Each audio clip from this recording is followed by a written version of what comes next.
자기 사람들에게 이르되 내가 손에 들어 여호와의 기름 부음을 받은 내 줄을 치는 것은 여호와께서 금하시는 것이니 그는 여호와의 기름 부음을 받은 자가 됨이라 하고 아멘.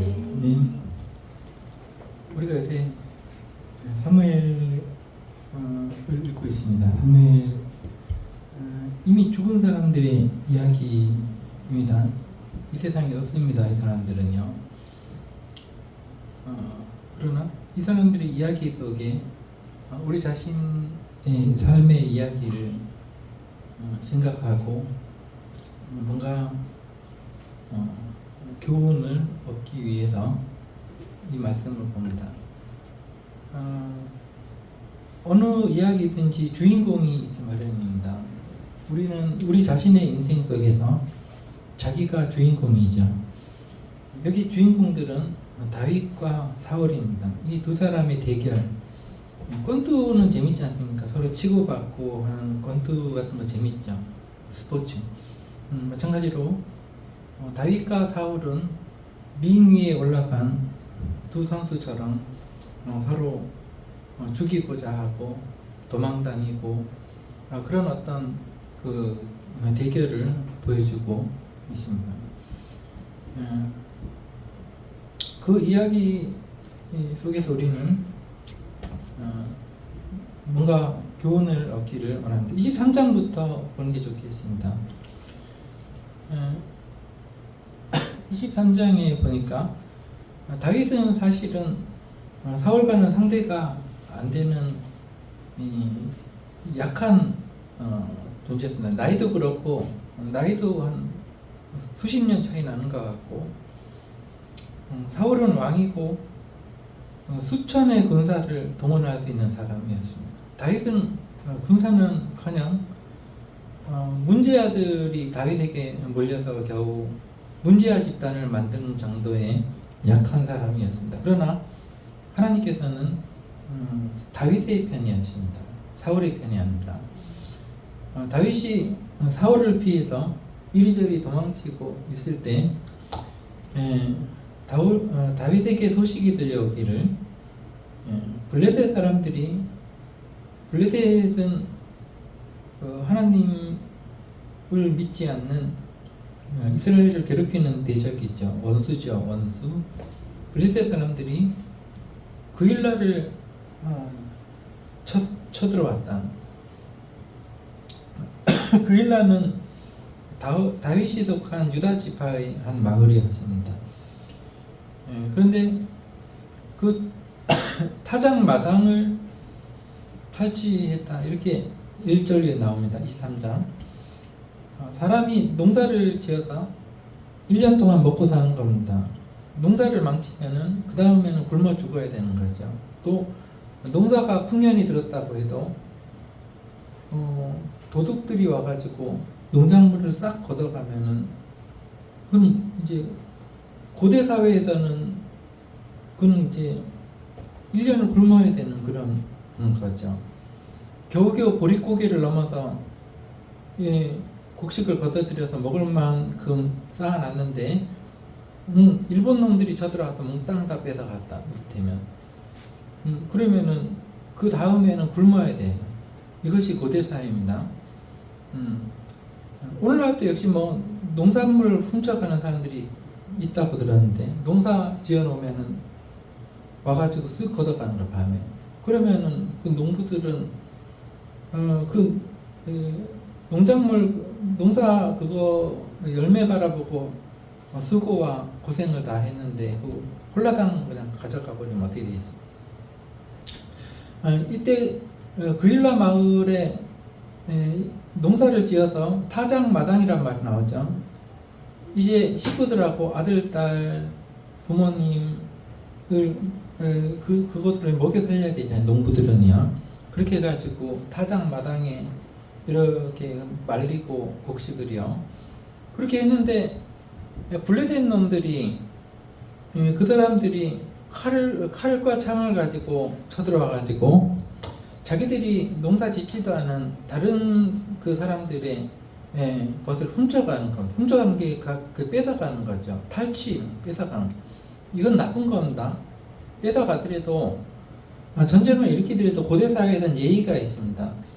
일단은 농사 다 짓고 나서 농사철 끝나면은 각자 이렇게 걷어들이고 그 다음에 심심하면 이제 시간이 좀 나오면은 싸우자 해가지고 와가지고 둘이 붙어가지고 이긴 팀이 들어가서 뺏어가지고 오는 거니까 그게 예의입니다. 예의. 그런데 블레셋 놈들은 농사도 짓지 않고 움츠리고 있다가 칼이나 창이나 만들고 앉아 있다가 농사 다 지어 놓으니까 와가지고 탈취를. 이거는 예의가 아니죠. 싸움을 하더라도 좀 예의를 갖춰서 정정당당하게 맞짱을 떠야지 되는 거 아니겠습니까? 근데 몰래 그냥 가만히 있다가 남이 농사 지어 놓으니까 와가지고 그거를 뺏으러 와요. 그러니 이제 그 소식을 들은 다윗이 이 나몰라라 할 수 있었습니다. 왜냐하면 자기 자신도 지금 힘들거든요. 사울 왕 앞에서 도망을 쳐가지고 힘든데, 그리고 자기한테 지금 함께 있는 사람들은 보통 사람들이 아닙니다. 뭐 장군들도 아니고 무슨 뭐 그런 사람도 아니고, 여기 보니까 뭐 억울한 자, 신용불량자, 도망자, 이런 사람들이 다윗과 함께 있는데 남을 도와줄 여력이 어디 있겠습니까? 그러나 다윗은 어떤 일이든 하나님께 묻는 그런 어떤 습관이 있었습니다. 이것이 다윗을 지혜롭게 한 것입니다. 여기 보니까 다윗이 지혜롭게 행동한다라는 것을 사울이 들었다. 23장 22절에 읽어보니까 사울이 이런 얘기를 합니다. 어떤 사람이 나에게 이야기를 해주는데 다윗이 심히 지혜롭게 행동하고 있다라는 말을 내가 들었다. 이렇게 사울이 얘기합니다. 그러니까 다윗이 심히 지혜롭게 행동한다라는 말을 내가 들었다. 사울이 이런 얘기를 한 것이 22절에 되는 겁니다. 그러면 다윗이 어떻게 지혜롭게 행동했을까요? 우리도 이 세상을 살아가면서 지혜가 있어야 됩니다. 지혜가 없으면 자기도 망치고 남도 망치고 다 망하는 겁니다. 이 지혜가 최고. 이 세상을 살아가면서 지혜가 있어야지 건강도 지키고 자기가 평안할 수가 있습니다. 지혜가 없으면 다 망치는 거예요. 그래서 이 세상을 더 살아가야 된다면 여러분과 제가 하나님께 기도하면서 구할 것은 지혜입니다. 지혜는 뭘까요? 어떻게 해야 될까요? 라고 질문했을 때 거기에 대한 해답을 얻는 것이 지혜입니다. 사람은 항상 선택 속에 살죠. 어떻게 해야 될까요? 이 상황에서 내가 무엇을 어떻게 해야 될까요? 라고 질문했을 때 그 질문에 대한 해답을 제대로 내리는 사람이 지혜로운 사람입니다. 그러면은 다윗이 어떻게 심히 지혜로웠냐? 아주 간단합니다. 여기 보니까 다윗이 습관적으로 하는 일이 있습니다. 여호와께 묻는다는 것이죠. 2절에 보니까 여호와께 물었다라는 말이 있죠. 4절에 보니까 다윗이 여호와께 다시 물었다라는 말이 있습니다. 묻고 또 묻고. 그럼 어떻게 물었을까요? 여기 보니까 11절에 또 보니까 주의 종에게 일러 주옵소서 이렇게 나옵니다. 또 물은 거예요. 일러 주옵소서.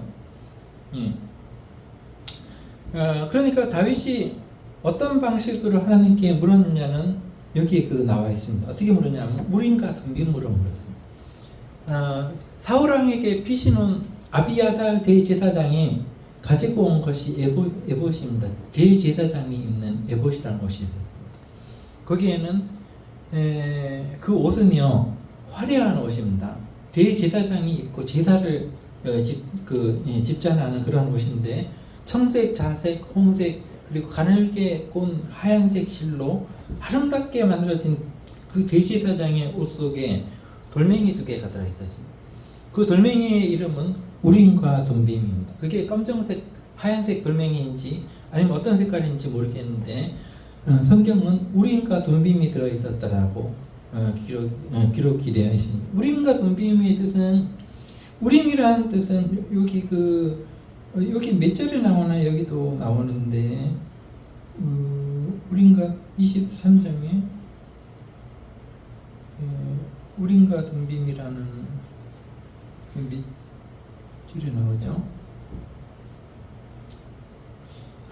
6절에 나오네요. 아비멜렉의 아들 아비아달 제사장들입니다. 아비아달이 그일라 다윗에게로 도망할 때 손에 에봇을 가지고 내려왔다. 그 에봇 속에 우림과 둠빔이 있는 것입니다.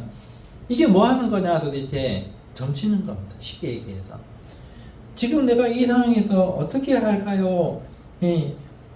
종로로 갈까요? 영등포로 갈까요?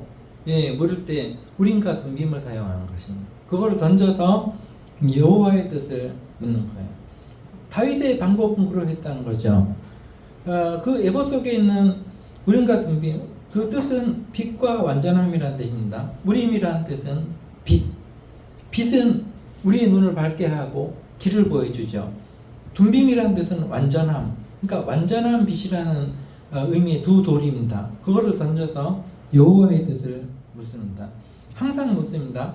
항상. 그러면은 여러분과 제가 여기 나와서 있는 이유가 뭐겠습니까? 앞길이 보이지 않을 때, 내가 어떻게 해야 될지 알지 못할 때, 여러분들은 어떤 우림과 둠빔을 가지고 있습니까? 어떻게 하나요? 막 그냥 하나요? 여러분들이 누구에게 어떻게 길을 묻느냐는 것이죠. 대답할 수 있습니까? 아주 간단합니다. 그건 우리는 바로 성경을 우림과 둠빔으로 가지고 있습니다. 그래서 내가 어떻게 해야 될지 모를 때 우리는 성경을 펼쳐놓고 읽어야 됩니다. 이게 하나님의 뜻을 여쭙는 겁니다. 이것을 읽다 보면은 하나님이 이 상황에서 어떻게 하라고 지시해 주십니다. 하나님의 음성이 들리거든요. 다윗의 어떤 그 하나님의 뜻을 묻는 방법은 이 당시에는 성경이 없었기 때문에 우림과 둠빔이라는 원시적인 방법으로 하나님의 뜻을 물었지만, 우리는 다윗 시대와는 비교도 할 수 없을 정도로 지혜로운 시대에 살고 있습니다. 우리는 그런 거 없어도 됩니다. 그거는 원초적인 방법이고, 우리는 이 성경이라는 아주 하나님께서 성령으로 통해서 우리에게 넘겨주신 지혜로운 책이 있습니다. 이 책을 통해서 우리는 하나님의 뜻을 묻습니다. 어떻게 해야 될까요? 라고, 이 상황에서 어떻게 해야 될까요? 라고 묻고 다시 묻는다는 거예요. 또 묻고 4번, 5번, 6번 계속 묻습니다. 어떻게? 성경을 읽으면서. 성경을 읽을 힘이 없다. 눈이 나쁘다. 또 나는 글을 잘 못 읽는다. 그것을 위해서 목사가 있는 거 아니겠습니까? 목사가 성경을 읽어주고, 목사가 성경을 해석해주고, 그래서 여러분 듣습니다. 듣고 나서 잘 이해가 안 되면은 또 나와서 또 듣고, 3번 듣고 4번 듣고 끊임없이 듣습니다. 죽을 때까지. 죽고 나서도 들어요. 장례식 때 목사님 오잖아요. 와가지고 하나님의 뜻을 가르쳐줍니다. 어떻게 해야 될까요? 여러분이 질문했을 때 성경을 통해서 하나님의 뜻을 알려주거든요. 다윗의 이때는 이제 그런 하나님의 말씀이 아직 이렇게 풍성하지 않았기 때문에 이 사람은 우림과 둠빔으로 두 돌멩이를 던져서 주사위처럼 던져서 하나님의 뜻을 물었다는 것이죠. 그래서 다윗이 2절에 다윗이 여호와께 물었다. 내가 가서 블레셋 사람들을, 저 야비한 블레셋 도둑들을 물리치고 우리 동족 그일라 사람들을 구원해야 되겠습니까? 라고 묻습니다. 이거는 왜 물었을까요? 왜 마음에 물었다는 건 갈등이 있다는 것입니다. 안 묻고 그냥 해버려도 되는데, 자기 동족을 그냥 구원하면 되는데, 뭔가를 물었다는 것은 잘 모르겠다는 거예요. 망설여지고. 왜 그랬을까요? 그일라 사람들이 조금 야비하고 다윗을 좋아하지 않는, 그러니까 다윗의 편에 서지 않는 사람들이었기 때문에. 왜 그랬을까요? 약하기 때문에. 당시의 권력은 사울이 가지고 있었고 다윗은 도망자에 불과했다는 거죠. 그러니 그일라 사람들이 다윗을 좋아할 리가 없죠. 권력은 사울이 가지고 있는데. 그러니까 다윗이 보기에 그일라를 사람들을 도와줘 봤자 이 사람들이 다윗을 배신할 거가 거의 분명했습니다. 그래서 망설인 겁니다. 그러나 마음으로 이거 도와줘야 되나? 불쌍하잖아요, 사람이. 어떤 분은 그러더라고요. 그 남편이 맨날 때리고 술 먹고 와가지고 돈도 안 주고 막 때리고 그러는데 왜 같이 사냐? 이렇게 물으니까 불쌍하잖아요. 내가 저 사람을 떠나면 저 사람 누가 걷어요? 그러니까 같이 산다는 거예요. 인간이라는 것이 그렇지 않습니까? 그러니까 다윗이 그릴라 사람들이 자기 편에 선 사람들이 아니지만은 불쌍하잖아요. 그러니까 다윗은 착한 사람이에요. 하나님께 물었습니다. 내가 참 하기는 싫은데 지금 또 도와줄 여력도 없는데 사실은 가만히 보니까 1년 동안 농사 지은 것을 가지고 홀랑 도둑놈들이 와가지고 뺏어간. 그러니 이거 가만히 보고 있어야겠습니까? 이거 어떻게 해야 될까라고 하나님께 물었을 때,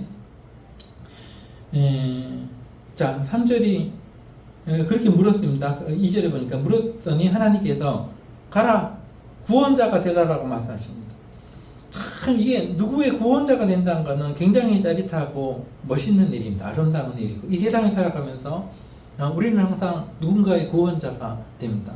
어린아이들이요, 아기들이 태어나서 구원자가 없으면 살 수 있겠습니까? 금방 죽어요. 태어나면은 피덩이 죽어요. 누가 구원자입니까? 엄마가 구원자죠. 아빠가 구원자. 그 아이를 죽지 않게 키워내는 구원자들이 그 부모들이거든요. 그러니까 이 세상에 살아가면서 우리는 누군가의 어떤 그 구원자들의 도움을 받아서 지금까지 살아왔고 지금 나이가 60이 되고 70이 되고 80이 되고 이 세상 살아오면서 우리는 항상 나를 도와준, 내가 죽지 않게 도와준 구원자들을 우리는 기억해야 됩니다. 틀림없이 있어요. 그리고 내가 누군가의 구원자가 되어준 그런 일들도 많거든요. 하나님께서는 그걸 굉장히 귀하게 여기십니다. 야, 네가 그릴라 사람들이 너를 싫어하더라도 그들에게 구원자가 되는 것은 멋진 일이 아니냐. 나중에 다윗이 권력을 잡고 왕이 됐을 때 그릴라 사람들이 자기들이 그렇게 어려웠을 때 자기를 도와준 다윗이 자기들이 좋아하지도 않고 우리는 빨간색인데 쟤는 파란색이고 그런데 우리를 도와준 그 다윗을 잊었겠습니까? 우리가 그렇게 어려웠을 때 우리가 싫어하던 그 사람이 와서 우리를 구원하여 줬다. 이거는 다윗에게 하나의 큰 플러스가 되는 것입니다. 그래서 하나님께서는 너가 너를 싫어하는 그릴라 사람들이라 하더라도 그들을 구원하라, 구원자가 되라 이렇게 하시는 것이 굉장히 우리는 다윗에게는 누군가를 구원한다는 것이 짜릿한 거예요. 기쁨이 있습니다. 근데 이제 다윗이 혼자서 움직입니까? 아니죠. 혼자서 어떻게 싸워요? 3절에 보니까 다윗이 자기와 함께한 사람들, 억울한 자, 빚진 자, 힘없는 자, 이렇게 남에게 비난받는 자, 전과자 이런 사람들이 다윗에게 있었습니다. 400명, 늘어서 600명 이만큼. 근데 그들 가지고는 사실 블레셋과는 상대가 안 됩니다. 블레셋은 무기가 달라요. 얘네들이 이스라엘 사람들이 빗자루 가지고 싸운다면 그 사람들은 칼 들고 나온다. 이 이스라엘 사람들이 칼 들고 나간다면 블레셋 사람들은 총 들고 나오는 사람들이에요. 상대가 안 된다는 거죠. 그러나 하나님께서는 그러니까 다윗의 사람들이 3절에 다윗의 사람들 이렇게 나오는데 요 아둘람 굴에서 피신 굴에서 전과자들 함께 있던 사람들이 얘기 묻습니다. 다윗이 우리가 지금 하나님의 응답을 받았는데 다윗이 그릴라 사람들을 구원하러 하나님께서 가라고 하시는데 라고 다윗이 자기와 함께한 사람들에게 물으니까 다윗의 사람들이 말하기를 그거는 말도 안 된다는 거죠. 우리가 지금 우리 자신도 추스리기 힘든데 사울 왕이 눈앞에 있고 우리를 막 잡아 죽이려고 하는데 우리가 지금 이 상황에서 누구를 도와주겠습니까? 우리가 누구의 구원자가 되겠습니까? 이렇게 하는 게 굉장히 합리적이고 맞는 말입니다. 보소서 이렇게 얘기해요. 보소서 우리가 유다에 있기도 두렵거든 하물며 그일라에 가서 블레셋 사람들의 군대를 치는 일이 가능하겠습니까? 이건 말도 안 됩니다. 이렇게 묻습니다. 그때 다윗이 무시하고 야 하나님의 음성을 들었다니까 하나님께서 가라고 하셨다니까 이렇게 강압적으로 하지 않았습니다. 교회라는 것도 마찬가지입니다. 가정이라는 것도 마찬가지고 자기 혼자 하나님께 은혜 받았다고 나대고 나를 따르라, 내가 응답 받았다, 나는 하나님의 음성을 들었다, 막 이래가지고 혼자서 막 그냥 그런 거는 이제 예의가 없는 거죠. 그렇게 하면 안 되죠. 모두가 다 같이 응답 받아야죠. 예. 그래서 다윗이 이들과 함께 다시 묻자, 4절에 보면 다시 물었다라는 것이죠. 그들과 함께 어떻게 물었을까? 역시 그들의 방법대로, 우리는 성경을 읽지만은 그들의 방법대로 우린과 동빔으로 물었겠죠. 그때 여호와께서 응답을 주셨는데 그일라로 가라라고 하십니다. 이건 말도 안 되는 전쟁이지만은 하나님께서 이렇게 말씀하십니다. 내가 저 강력한 군대 블레셋 사람들을 내 손에 넘겨주겠다는, 아주 이건 무서운 말입니다. 네 손에 붙이겠다는 말은 완전한 승리를 얘기하는 것입니다. 아무리 블레셋 사람들과 상대가 안 되는 싸움이라도 가라라는 거죠. 내가 완전한 승리를 너에게 주겠다라고 하나님께서 말씀하십니다. 그래서 5절, 다윗과 그의 사람들이 그일라로 가서 블레셋 사람들과 싸워서 그들을 크게 쳐서 죽이고 그들의 가축을 끌어왔다. 그러니까 곡식도 뺏어가고 가축도 뺏어갔었나 봐요. 그러니까 곡식도 찾아오고 뺏긴 가축들도 끌어와서 다윗이 이와 같이 그일라 주민의 구원자가 되었다. 여러분, 우리의 인생 속에서 내가 망했을 때, 내가 죽을 때 나를 구원할 수 있는 구원자가 있어야 됩니다. 누구시죠? 그분은 죽으신 분이 아니라 지금도 살아계신 예수 그리스도십니다. 내가 이 생명이 다할 때 나의 구원자가 오십니다. 일어서십니다. 그리고 나를 구원하여 주십니다. 이끌어 주시죠.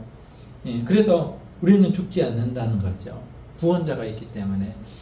그래서 그 6절에는 다윗이 어떻게 하나님의 뜻을 물었는지에 대한 그 내용이 잠깐 나오는 거고, 그 다음에 그일라 사람들이 어떻게 다윗을 배신했는가. 원래 이 다윗을 안 좋아하는 사람들, 이게 배신자, 자기에게 자기를 구원해 준 사람들을 잊어먹거나 그 은혜를 원수로 갚는 거는 아주 안 좋은 거예요.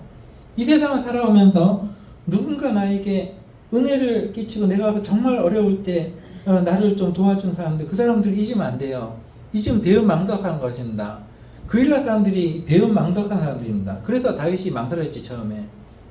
근데 이 배은망덕이라는 것은 약하기 때문에 그런 거예요. 이 사람들이 강하면은 배은망덕하겠다. 그런데 너무나 약한 사람들이기 때문에 센 편에 붙을 가고 무조건. 그러니까 다윗에 의해서 구원을 받았지만 사울왕이 온다는 얘기를 듣고 사울왕에게 붙은 거예요. 그래서 사울왕이 다윗이 그일라에 있다고 내가 가서 죽여야겠다 하고 군대들을 몰고 올 때 이제 다윗은 다시 하나님께 질문합니다. 9절에 보니까 에봇을 이리로 가져오라, 이런 말이 나오죠. 그것은 하나님의 뜻을 다시 묻는다는 것이죠. 어떻게 할까요? 내가 그일라 여기 이 성에 있으면은 안전할까요? 이 사람들이 나를 배신하지 않을까요? 하고 하나님께 묻습니다. 그때 하나님께서 응답하여 주시기를, 자 11절에 이스라엘 하나님 여호와여, 원하건대 주의 종에게 일러주옵소서, 알려주십시오. 어떻게 해야 될지 도무지 모르겠습니다. 12절 어떻게 물었을까요? 여기 그일라 사람들이 구원을 받긴 받았는데 자기로 통해서 나와 내 사람들을 사울의 손에 넘겨주겠습니까? 라고 묻습니다. 그때 여호와께서 알려주시기를, 우리가 성경을 읽으면 다 하나님께서 알려주십니다. 이르시되 그들이 너를 넘겨줄 거다, 배신할 거다, 이렇게 하나님께서 알려주십니다. 그래서 다윗은 그 즉시로 이 지혜로운 거죠. 하나님께 항상 묻고 심히 지혜로운 것이죠. 자기 사람들과 함께 이게 처음에 400명이었는데 600명으로 늘은 거예요. 처음에 아둘람굴에서 400명이 있었는데 600명가량이 그일라를 신속히 떠나서 피신을 했다. 그리고 14절까지만 읽겠습니다. 다윗이 이리저리 이제 도망을 쳐 다니는데 사울이 매일 다윗을 찾아도 잡지 못했다는 거죠. 왜? 하나님이 다윗을 사울의 손에 넘기지 아니하셨다는 거죠. 모든 것은 하나님의 뜻에 달려 있습니다. 하나님의 손에 달려 있다는 거죠. 그래서 여러분들이 이 세상을 살아갈 때 두려워하지 말고 우리가 두려운 것이 있지 않습니까? 항상 우리의 그 병, 돈, 목숨, 또 늙음, 이 생로병사가 두렵잖아요. 다. 그러나 성경에는 365번이나 두려워할 것이 아니다. 두려워하지 말라는, 어떤 사람이 이제 그 죽을 그 위협에서 너무나 두려운 거예요. 그래서 성경을 읽으면서 하나님께서 우리에게 두려워하지 말라는 말을 찾아봤답니다. 하나하나 줄을 그어가면서. 몇 개가 이 성경 안에 들어가 있을까요? 신구약 성경 통틀어서 두려워하지 말라. 몇 개가 있을까요? 366개, 365개. 번역상 다르지만은 이 성경 안에는 항상 하나님께서 두려워하지 말라라고 말씀하십니다. 그게 365번이면 1년에 365일 아닙니까? 그러면은 매일매일 하나님께서 두려워하지 말라라고 두려워하지 않을 수가 없죠. 왜냐하면 성경에 여기 보니까 당장 다윗이 두려워해서, 사울을 두려워해서 그런 말이 나오죠. 인간이란 것은 두려운 거예요. 부정할 수가 없죠. 26절에 보니까 3장 26절에 보니까 다윗이 사울을 두려워하여 이렇게 나오죠. 그런데 요 앞에 보니까 요나단이 다윗을 만나서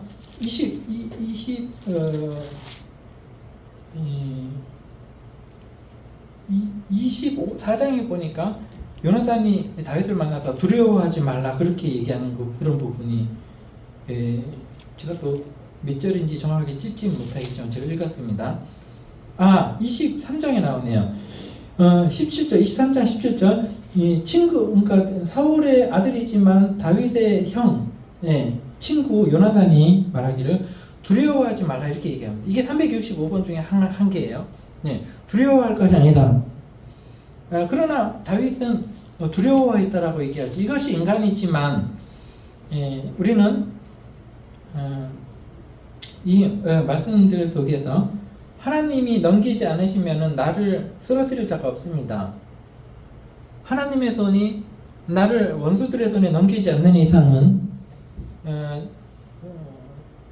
나를 넘어뜨릴 사람이 없습니다. 그래서 14절에 하나님이 그를, 다윗을 그의 손에, 사울의 손에 넘기지 아니하셨기 때문에 아무리 죽이려고 해도 죽이지 못한 것입니다. 아무리 죽이려고.